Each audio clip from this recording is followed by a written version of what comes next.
मैं मालिक के बच्चे को दूध पिलाती थी और बदले में मुझे मालिक 25,000 रुपए देता था।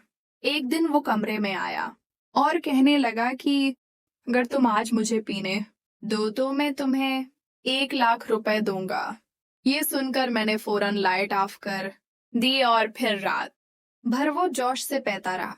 मेरे शौहर की तनख्वाह बहुत ज्यादा नहीं थी, बड़ी मुश्किल से घर का खर्च चलता था।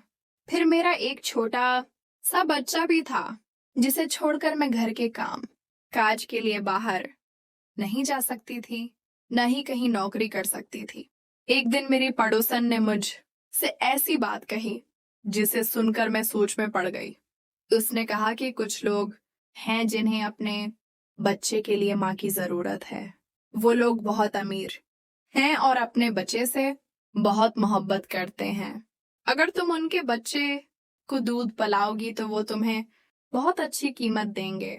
मैंने कहा कि मेरा शौहर शायद इजाजत न दे, मगर पड़ोसन कहने लगी, पहले मेरे साथ चलकर उनसे बात कर लो। अगर पैसे बहुत ज्यादा मिले तो जाहिर है तुम्हारा शौहर भी इनकार न करेगा, क्योंकि तुम्हें पैसों की जरूरत है। फिर तुम्हें अच्छी खुराक भी देंगे और तुम्हारे बच्चे को भी उसका फायदा होगा। ये सोचकर मैं चुप हो गई। वाकई हमारे हालात बहुत खराब थे। मेरे बेटे की सेहत भी अच्छी न थी। मैंने सोचा अगर ये काम करूं तो अपने बच्चे के लिए ही बेहतर होगा। अगले दिन मैं अपने बच्चे को गोद में लिए पड़ोसन के साथ उनके बंगले पर गई। वो लोग वाकई बहुत अमीर थे। अंदर गई तो मालकन टांग पर टांग रखे बैठी थी और बच्चा नौकरानी की गोद में रो रहा था। वो पाउडर का दूध पिला रही थी मगर बच्चा नहीं पी रहा था। मालकन ने मुझे ऊपर से नीचे तक देखा और कहने लगी, पता नहीं मेरे शौहर के दिमाग में क्या भूत सवार है।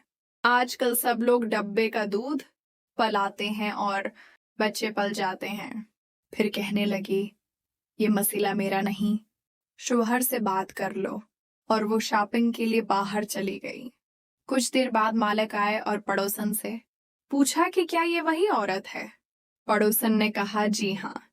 मालिक ने मुझे गौर से देखा और बोला, तुम्हें तो खुद अच्छी खुराक की जरूरत है, ये मेरे बच्चे को कैसे पाल सकती हो। मैंने कहा, रिस्क अल्लाह के हाथ में है, जिसने दूध बनाया है वही ताकत भी देता है। मालिक ने कहा कि मेरा बच्चा बहुत बीमार रहता है क्योंकि पाउडर का दूध उसे सूट नहीं करता और मेरी बीवी किसी तौर पर राजी नहीं कि बच्चे को अपना दूध दे। मैं अब अपने बच्चे की सेहत पर समझौता नहीं कर सकता। मैंने पूछा कि आप कितने पैसे देंगे। मालिक ने कहा, जितना तुम कहो। मुझे एतराज नहीं, बस मेरा बच्चा तंदुरुस्त हो जाए। उसने मुझे महीने के 25,000 रुपए की पेशकश की। ये सुनकर मेरी आंखें हैरत से खुली की खुली रह गईं। जब मैंने शौहर को बताया तो वो पहले खामोश रहा, फिर मान गया।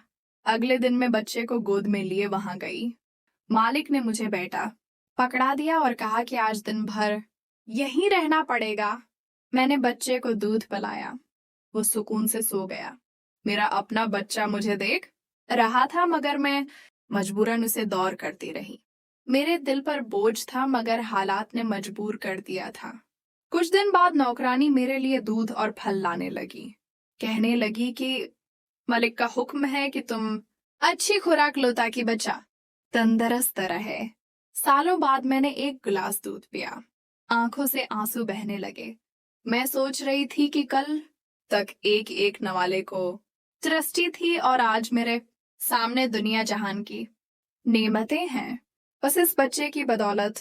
कुछ दिन बाद मालिक बार बार कमरे में आने लगा। मुझे अजीब सी नजर से देखता।